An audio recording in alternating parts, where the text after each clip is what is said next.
You're not watching Grand Mounier TV. Don't forget to hit the like and the subscribe button and follow us on all social media platforms. Thank you for all watching. God bless you and have a wonderful day.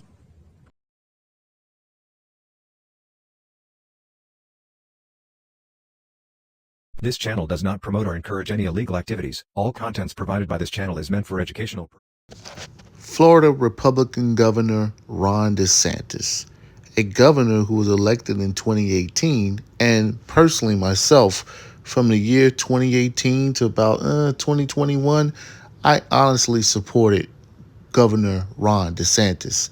However, something happened because of his leadership here in the state of Florida that directly affected one of my businesses here in the state of Florida. So I'm going to do this video not from a biased standpoint, but from an observational standpoint. And I'm going to explain to you why Ron DeSantis, in my opinion, should never be president of the United States. He should never hold any other political office in the United States. His governorship will be over next year in the year 2026. He already wants to make his wife, the governor heir apparent, which is ridiculous, right? But this guy is a tyrant. He has a serious Napoleon complex. And I want to let people know that I am a conservative. I don't necessarily vote Republican or Democrat, but my viewpoints do lean more on the conservative side. So it won't be any liberal biases or anything like that when it comes to me, because I'm definitely not liberal. I am a Donald Trump supporter, however, and in my lifetime, at 42 years old, I do believe Donald Trump is the greatest president in my lifetime.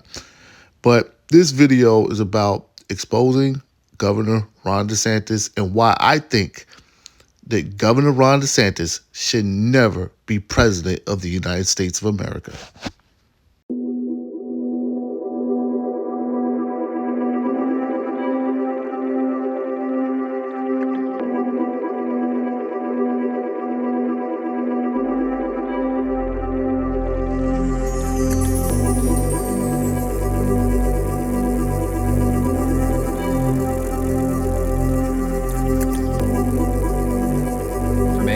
That tends to show that our attorney general committed money laundering and wire fraud. State lawmakers asking tough questions about how $10 million was funneled into a nonprofit called Hope Florida and not into a state bank account. The charity was spearheaded by First Lady Casey DeSantis. That cash quickly went out the door to two nonprofits for $5 million grants and promises that the money would be used to further Hope Florida's mission, not politics. But those nonprofits later gave millions to a political committee fighting and defeating last year's recreational weed amendment, Keep Florida Clean, a group chaired by former DeSantis chief of staff turned attorney general James Uthmire. James Uthmire knew it was a tax-deductible donation to a charity when it went to the charity, and then he knew that the second these two dark money groups would receive the money, they would send it to him and his PAC. It's shocking to me that the state's attorney general couldn't even cover his tracks better.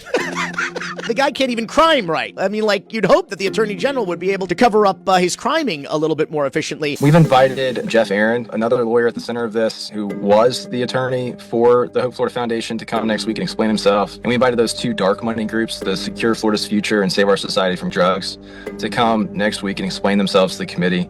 I've also requested a ton of documentation from the state agencies and from these groups.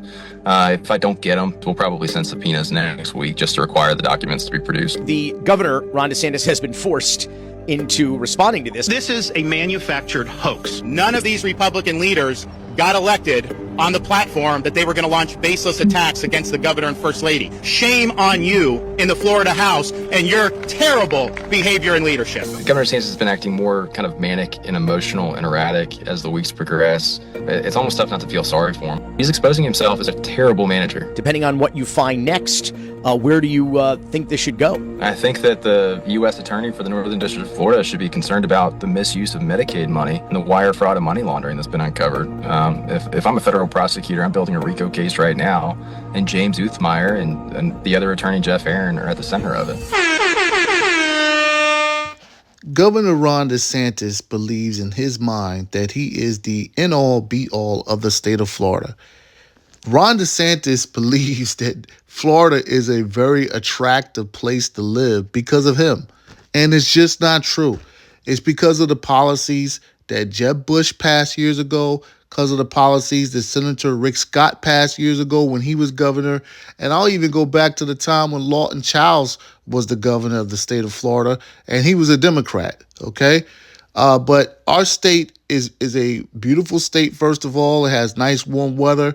There's no state income taxes. It's a very safe, for the most part, place to live. You know, we don't have the high crime of California, of New York. So it's a very attractive place to live, period.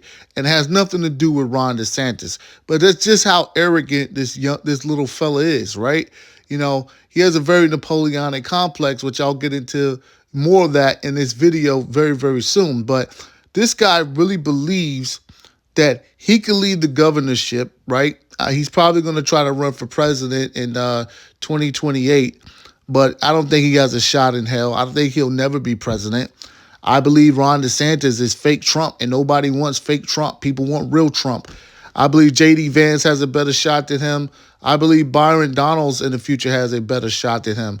This guy does not have a personality that will take over the spirit of the masses in the United States of America. Another thing that makes him a tyrant is he is known to use the Florida Highway Patrol to, bully his way with Florida businesses and put people out of business, including me, right? Ron DeSantis and that Florida Highway Patrol has been corrupt for a very, very long time. They've had problems with all type of city police officers here in the state of Florida, all types of police departments, sheriff's office, you name it, is well documented, right? So, they have their own level of corruption. But Ron DeSantis cannot be president of the United States of America. We can never allow this to happen. This is a highly corruptible person, as you see in the news of late. And this guy will be an American tyrant if we allow him. Even mentions the name of Ron DeSanctimonious yet, because I think he's gone.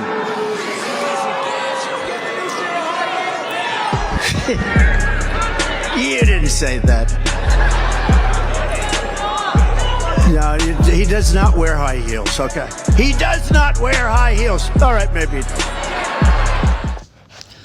Governor Ron DeSantis is not a very tall man in stature. He's probably, they have him listed at 5'9", but that's a lie. I've actually seen him up close and personal.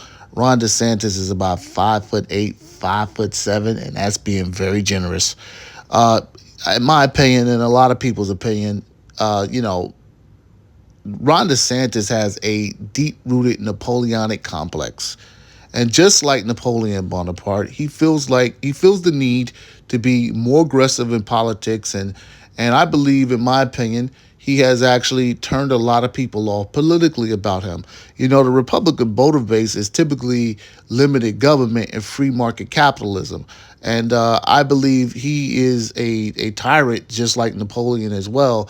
And I believe, if he goes any further in his political career, as far as being a president, you will see that fraud. You will see that tyrannical reign full-fledged. President Trump might have another showdown with Governor Ron DeSantis, this time over Florida's election for governor. And it could get personal because DeSantis isn't endorsing Trump's pick. He's talking up his wife, Casey. You're talking about somebody like her. I won by the biggest margin that any Republicans ever won a governor's race here in Florida. She would do better than me. There's no question about that. Trump's backing Florida Congressman Byron Donalds, who just made his run official. After a lot of prayer, a lot of thoughts with my family and my friends, I'm here to announce my candidacy to be the next governor of the great state of Florida. Donalds is a fierce Trump loyalist, a key surrogate on the campaign trail, on the RNC stage, and at the inauguration. But DeSantis wasted no time in throwing shade at him. We've achieved victories in Florida. You got a guy like Byron. He just hasn't been a part of any of the victories that we've had here over the left over these last years. Casey DeSantis hasn't officially jumped in the race, but we know Trump has gone low. From Ron DeSanctimonious to mocking pudding fingers. Tell Ron DeSantis to keep his pudding fingers off our money. And round 2 in Florida could be coming soon.